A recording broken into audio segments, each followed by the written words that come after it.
Hebu fikiria hili, wakulima wawili wa Tanzania, wote wawili waliamua kupanda parachichi.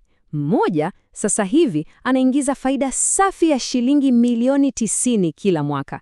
Yule mwingine alipoteza kila kitu, hasara ya shilingi milioni 5.5 na shamba lililoharibika. Ziangalie namba hizi vizuri. Upande mmoja, Mama Grace kule Njombe anatabasamu na faida ya milioni 90. Na upande mwingine, Bwana Hassan wa Morogoro anaumia na hasara ya zaidi ya milioni 5. Wote walianza na shamba na ndoto, lakini matokeo yao ni tofauti kabisa, kama usiku na mchana. Sasa, swali la msingi ni hili. Nini hasa kiliwaletea tofauti kubwa kiasi hiki? Wengine watasema ni bahati, wengine watasema ni mtaji, lakini ukweli ni kwamba tofauti yao yote ilitokana na kitu kimoja tu. Kitu ambacho kila mmoja wetu anaweza kukipata. Ndiyo, neno lenyewe ni maarifa. Kujua nini cha kufanya, wakati gani na kwa nini. Sasa, hebu twende safari. Tuchimbue kwa kina hadithi zao ili tuone jinsi maarifa yalivyomjenga mmoja na kwa masikitiko kumwangusha mwingine. Sawa kabisa. Tunaanzia na habari njema. Hadithi ya ushindi. Hadithi ya Mama Grace kutoka Njombe. Mwanamke shujaa aliyegeuza maarifa kuwa milioni. Hapo mwaka 2017, Mama Grace alikuwa mkulima tu wa kawaida, akipambana na mahindi na viazi. Lakini akasikia fursa kwenye parachichi na akaamua kuchukua hatua. Hakukurupuka. Alipanga safari yake hatua kwa hatua, kuanzia kupanda, kutafuta soko la nje, hadi kupata cheti cha ubora. Haikuwa miujiza, ilikuwa ni mpango. Na hapa ndipo siri yenyewe ilipo. Tazama alichofanya. Kabla ya tone la jasho kudondoka shambani, alitafuta ushauri kwanza. Akapima udongo wake, akanunua miche bora, ile iliyopandikizwa kitaalamu, akapanda kwa uwiano sahihi ili maua yachavushwe vizuri. Na jambo la maana kuliko yote, alianza kutafuta soko kabla hata parachichi la kwanza halijaiva. Unajua, matokeo huwa hayadanganyi. Unapoona matunda yenye ubora kama huu, ujue nyuma yake kuna maamuzi sahihi yaliyofanywa. Hii ndiyo picha halisi ya shamba linalolelewa kwa maarifa. Kilimo si kubahatisha, ni sayansi na biashara. Sasa, hebu tuongelee pesa. Baada ya kazi yote, namba zilionekanaje? Kwa mwaka mmoja tu, Mama Grace alipata mapato hafi ya shilingi milioni 112. Yaani, hebu rudia hiyo namba. Milioni 112. Bila shaka, ili upate, lazima uweke. Hakuna mafanikio yasiyo na gharama. Katika mwaka huo, alitumia takriban milioni 22 kwa ajili ya usimamizi, mbolea, wafanyakazi na mambo mengine. Huu ni uwekezaji.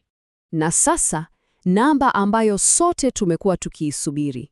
Baada ya kutoa gharama zote, Mama Grace aliweka mfukoni mwake faida safi ya shilingi milioni 90. Milioni 90. Hii ndiyo nguvu ya kufanya mambo kwa usahihi. Hii ndiyo nguvu ya maarifa.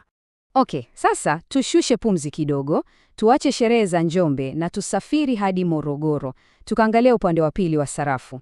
Hadithi ya Bwana Hassan. Hadithi ambayo inatufundisha kwa nini kukosa maarifa ni gharama kubwa kuliko zote. Bwana Hassan, kwa nia njema kabisa, alifanya makosa kadhaa ya msingi. Alipanda parachichi eneo ambalo halina mwinuko wa kutosha. Alinunua miche ya bei rahisi, kumbe ilikuwa ya mbegu, sio ile iliyopandikizwa. Hakujali kwamba shamba lake lilikuwa linatuamisha maji. Na mbaya zaidi, hakuwa hata na wazo la atamuuzia nani. Na matokeo yake ni ya kuumiza moyo kweli kweli.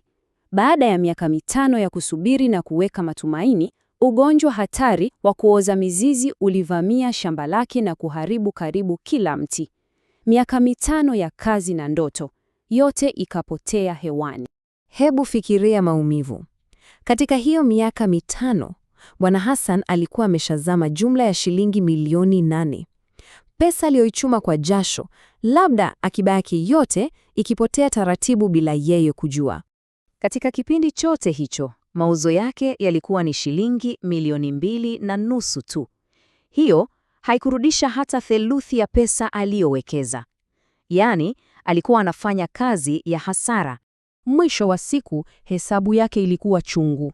Hakuambulia patupu tu, aliingia hasara ya waziwazi. Hasara ya shilingi milioni 5.5. Pesa ilitoka mfukoni mwake, haikurudi. Basi, baada ya kusikia hadithi hizi mbili, moja ya furaha, nyingine ya huzuni, tunabaki na swali. Somo la msingi hapa ni nini? Ni mambo gani muhimu tunayopaswa kuondoka nayo leo? Kwanza, pima mwinuko wa eneo lako kabla hujaweka hata shilingi moja. Pili, mcha wa bei rahisi ndio utakao kugharimu zaidi. Nunua miche bora iliyopandikizwa. Tatu, jaribio la dakika 30 la kuangalia maji yanavyotuama linaweza kukuokoa milioni 5. 4, jua utauza wapi kabla hujaanza kupanda. Na 5, somo kuu kuliko yote, wekeza kwenye maarifa. Sasa unaona wazi kabisa, sio? Tofauti kati ya Mama Grace na Bwana Hassan ni maarifa. Mmoja aliyatafuta, mwingine akayapuuza. Habari njema ni kwamba wewe huna haja ya kubahatisha kama Bwana Hassan. Suluhisho liko hapa, mkononi mwako. Maarifa yote yaliyomsaidia Mama Grace na yale ambayo yangeokoa Bwana Hassan yamekusanywa kwa umakini mkubwa ndani ya kitabu kimoja. Kilimo cha parachichi Tanzania.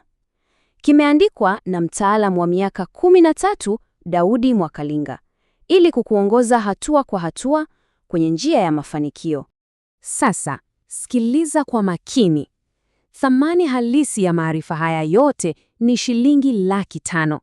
Lakini kwa sababu umeamua kujifunza, kwa watu 99 tu wa kwanza tunakupa ofa maalum. Bei sio 500,000. Bei inaporomoka hadi shilingi 45,000 tu. Hilo ni punguzo la zaidi ya 90%. Na kama bado una wasiwasi, sikia hii. Tunakupa uhakika kamili. Ukisoma kitabu hiki na usijifunze hata kitu kimoja tu kipya, tunakurudishia pesa yako yote papo hapo, bila kuuliza swali hata moja. Hatari yote iko upande wetu. Basi fanya uamuzi wa busara leo. Chagua njia ya Mama Grace. Ni rahisi, hatua 3 tu. 1, tuma 45,000 kwa M-Pesa 0763 071 007, jina Daudi Mwakalinga. 2, tuma jina lako na email yako kwa WhatsApp kwenye namba hiyo hiyo. 3, ndani ya dakika 5 hadi 10 kitabu kitakuwa mikononi mwako.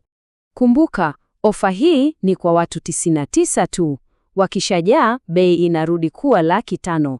Usikubali fursa hii ikupite.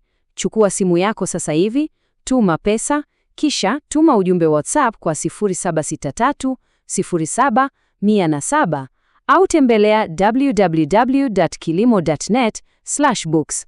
Anza safari yako ya mafanikio leo. Kwa sababu kilimo si kazi tu, ni biashara inayolipa ukijua unachofanya.